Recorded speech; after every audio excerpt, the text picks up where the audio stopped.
Vamos fazer uma revisão rápida aí sobre vetores. A gente estudou sobre grandezas escalares, são aquelas grandezas que possuem intensidade, um valor numérico acompanhado aí de uma unidade de medida. Como assim?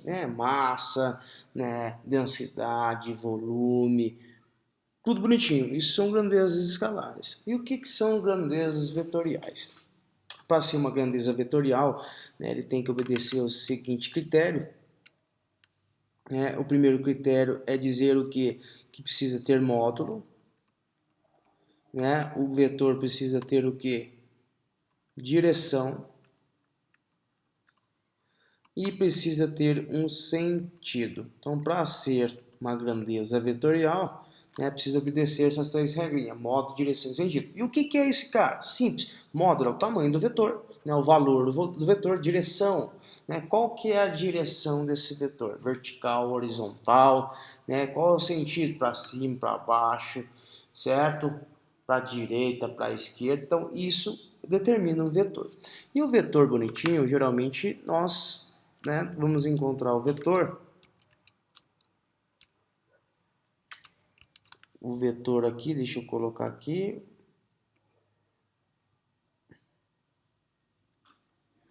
Bonitinho. Então, o vetor. Vou escolher aqui um azul.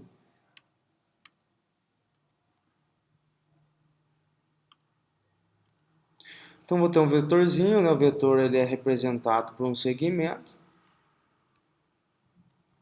Esse segmento, aqui a gente chama de uma grandeza vetorial. Quem que são as grandezas vetoriais? As grandezas vetoriais pode ser o que? Aceleração é uma grandeza vetorial, velocidade é uma grandeza vetorial, a aceleração que a gente conhece, gravidade vetorial, um campo elétrico vetorial, certo? Então, uma grandeza vetorial que possui modo, direção e sentido. Perfeito. Então, existem dois métodos infalíveis aí que são, utilizados para se resolver problemas com vetores, soma de vetores, que são o método aqui do paralelogramo. Que seria o método do paralelogramo? Exatamente, aqui a gente tem um paralelogramo. Beleza. Se é o método paralelogramo, o que a gente precisa fazer para utilizar esse método? Então, supondo aqui que eu tenha aqui os vetores, eu tenho dois vetores, vou chamar de vetor V1 e aqui um vetor V2.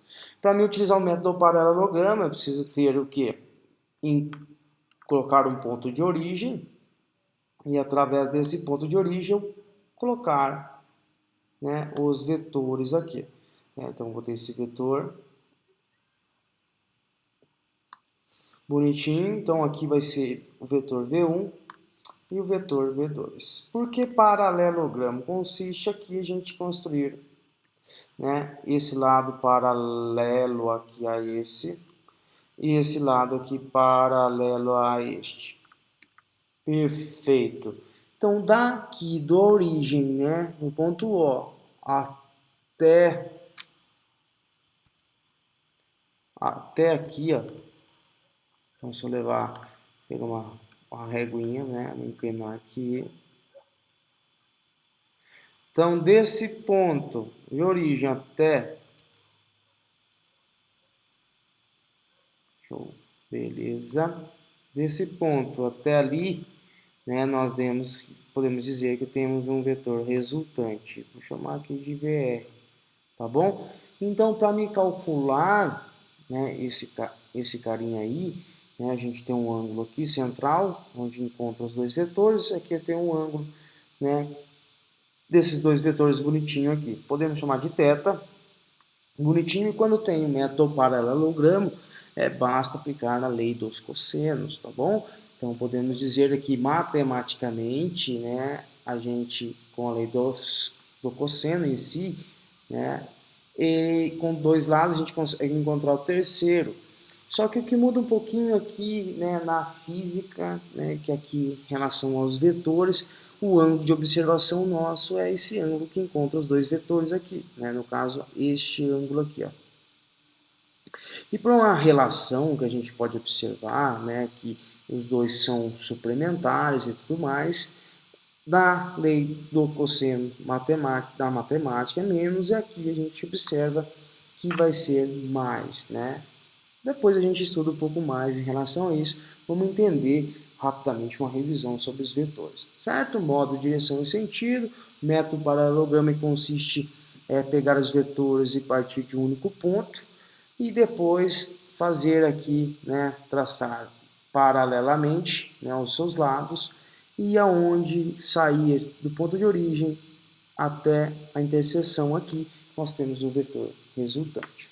Então, basicamente, quando acontece aqui, método paralelogramo, a gente utiliza a lei dos cossenos, que aqui ele diz que esse lado ao quadrado, né, aqui também podemos dizer que é F2, né, que é paralelo, que também é F1, que o quadrado desse lado mais o quadrado desse lado, mais duas vezes o produto desse lado vezes esse lado, vezes o cosseno, lei dos cossenos desse ângulo, né, no caso aqui é o ângulo que a gente quer observar, né, é o ângulo alfa, e a gente extrai a raiz quadrada, a gente tem, né, esse vetor resultante, né, também chamado de vetor soma.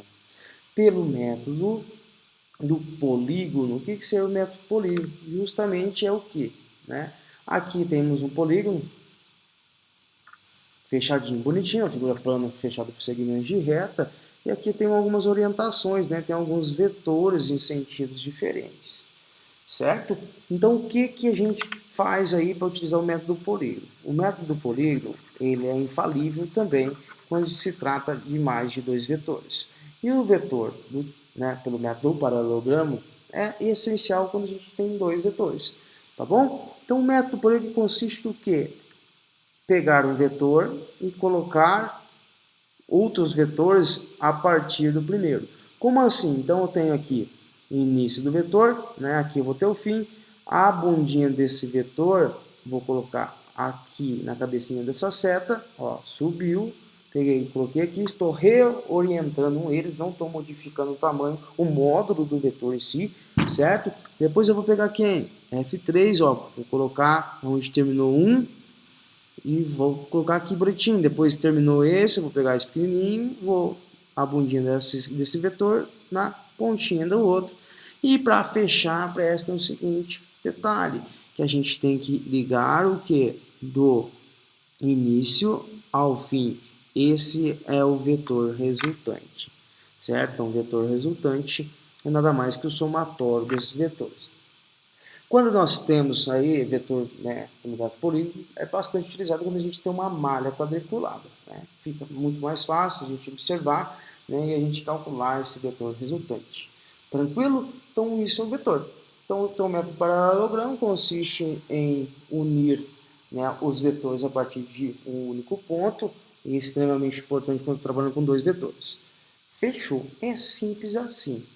E o que seria um produto escalar, pessoal? Um produto escalar nada mais que, né, vou ter uma grandeza, né, no caso aí poderia ser uma grandeza velocidade, ou o que seja, né, então produto escalar por um vetor.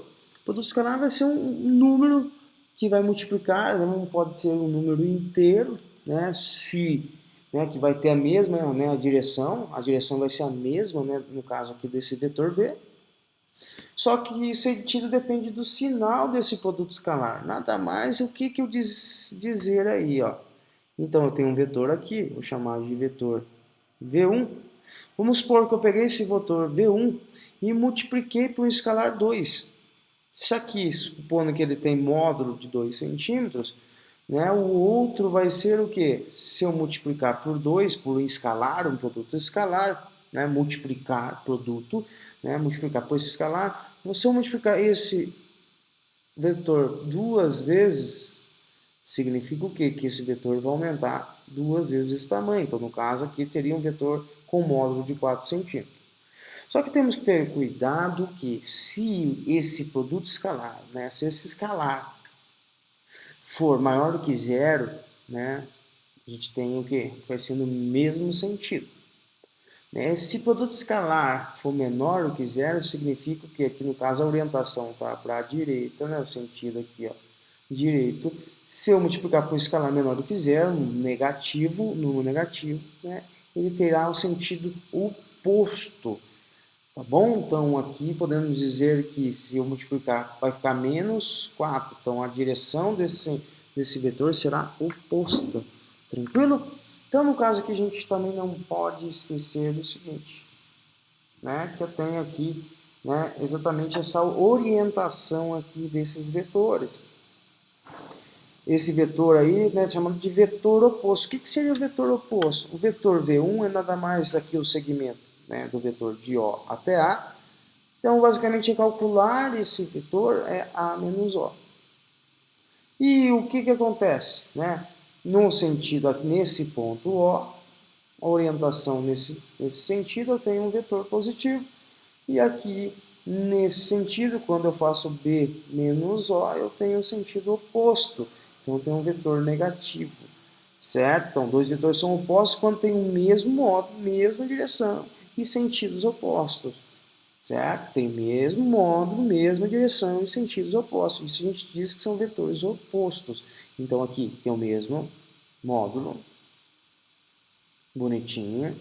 E o que mais precisa ser? Mesma direção, só que em sentidos opostos, né? Então aqui um sentido um para a direita e o outro no sentido para a esquerda. Não posso confundir, né? E em relação à direção, né? Para se seguindo na mesma direção, só que em sentidos opostos. Fechou? Basicamente é isso. E o que seria a diferença entre vetor, pessoal?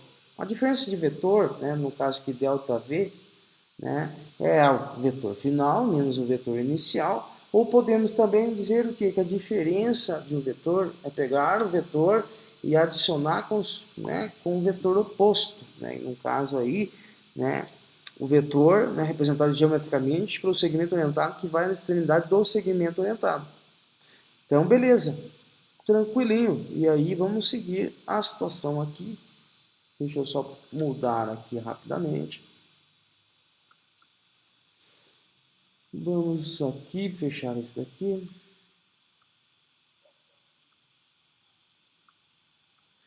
E podemos também ver algumas definições, né, do que é né, uma decomposição de um vetor, né, em duas direções. Como assim direções? Eu tenho a direção OX e eu tenho a direção OY, tá bom?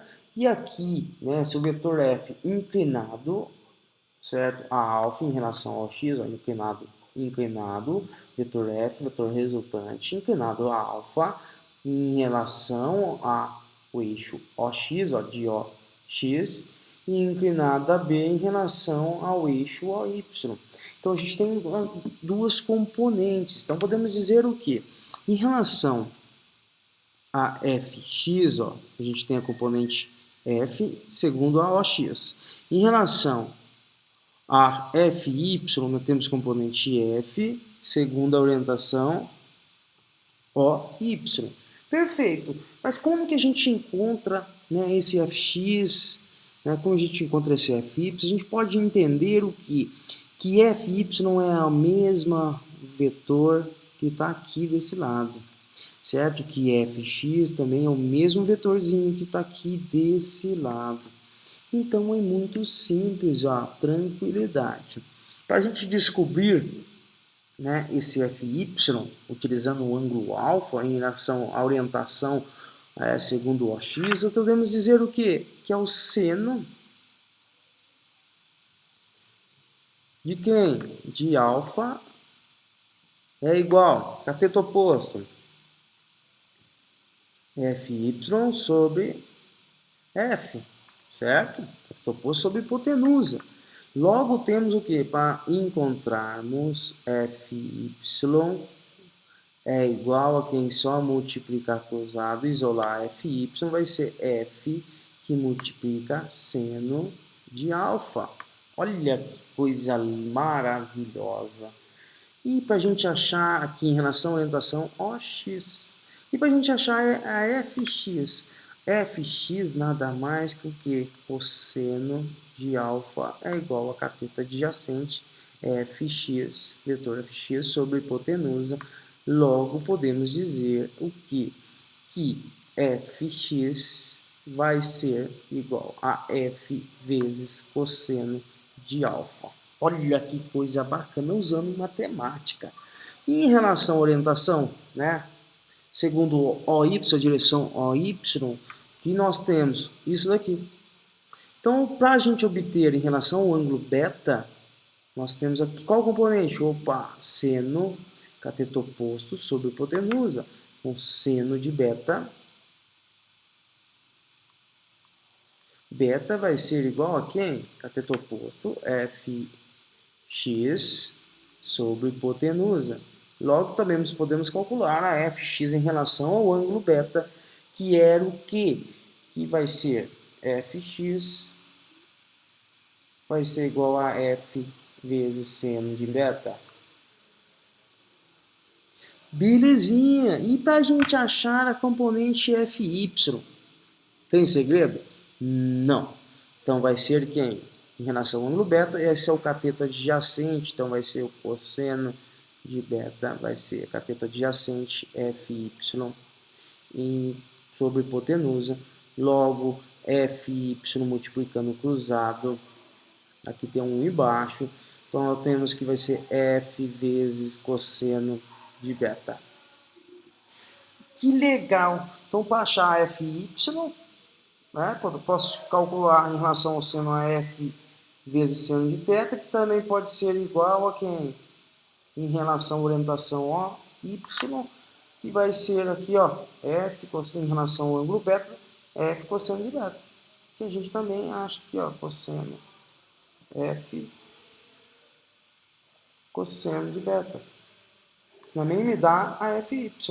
A fx, o vetor fx, né, pode ser calculado como f cosseno, como também f seno, olha lá, de beta, em relação aos dois ângulos. Então, isso eu tenho uma observação sobre a decomposição dos vetores, nessa inclinação, né, do vetor em relação às orientações, tá bom? Então, aqui para mim descobrir esse bonitinho, só fazer isso. E o que seria um versor para a gente terminar com chave de ouro? Versor, né, um vetor unitário, módulo igual a sua unidade. Usado o quê? Para definir direção e sentido. Simplesmente isso. Então, tem o vetor x, né, que é o versor do eixo OX, ó, versor do OX, bonitinho, e eu tenho o versor, né, em relação ao sentido y, que é o versor OY, né, que é o VY. Nada mais que esse vetor, ele pode ser representado de que forma? Né? Não vou ficar nesse negócio doido, não. É só observar isso aqui, ó, um triângulo retângulo, para a gente obter esse vetor V aqui, ó, basta fazer o que? Pitágoras. Então, dizemos o que aqui? É só isso, ó. Podemos dizer que o módulo, né, do vetor V, quadrado da hipotenusa, tem que ser igual à soma do quadrado dos catetos. Então, basicamente, isso aí acabou. Que coisa mais linda! Olha que coisa também engraçada em relação aqui, né, à parte que a gente estava falando da decomposição do vetor. Além dessa observação de seno e cosseno, de achar esses componentes em relação à orientação aqui, né, segundo o AX e segundo ao eixo OY, podemos também observar que esse F simplesmente pode ser calculado que, né, pelo Teorema de Pitágoras. Né? Se eu tenho dois lados aqui, eu consigo encaixar aqui tranquilamente, que é o quadrado da hipotenusa. Então, o quadrado da força resultante tem que ser igual à soma do quadrado dos catetos. Então, f de x ao quadrado mais f de y ao quadrado vai dar exatamente para vocês essa força resultante. É muito lindo, muito bacana de se observar isso daqui.